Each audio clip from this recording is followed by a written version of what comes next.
Hello everyone, అందరూ ఎలాగున్నారండి? రాయలసీమ బిడ్డలైనాక రాగి ముద్ద ఎంత ఫేమస్, ఈ గుంత పొంగనాలు టిఫిన్ కూడా అంతే ఒక ఎమోషనల్ అనమాట. ఇంతకు ముందు అనేవాళ్ళు ఇంట్లో బయటికి వెళ్ళి పని చేసే మగవాళ్ళు ఇంట్లో ఉండి రెస్ట్ నిన్న రోజు టిఫిన్ వేసేవారు. ఇడ్లీనో దోశకో అట్లా వేసేవాళ్ళు అనమాట.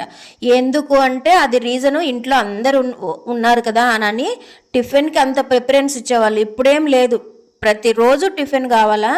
ఈ పొంగనాలు కొంచెం కాంప్లికేటెడ్ అనిపిస్తుంది నాకు. ఏవైతే ఆయిల్ ఎక్కువ లాగుతాయో అవి కాంప్లికేటెడ్ అనిపిస్తుంది నాకైతే. అదే మనం ఊతప్పం లాగో లేకపోతే దోశనో కొంచెం ఫస్ట్ ఎక్కువ ఆయిల్ వేయాల్సి వస్తుంది, తర్వాత అవే లేస్తాయి. అదే ప్రాసెస్ ఇది కూడాను. కొంచెం ఎన్హాన్స్ చేయడానికి దాంట్లో క్యారెట్లు కానీ, చిన్న పిల్లలు ఇంట్లో ఉంటే మాత్రం ఇవి చాలా బాగా నచ్చుతాయి వాళ్ళకి. ఇలాగ ట్రై చేయండి.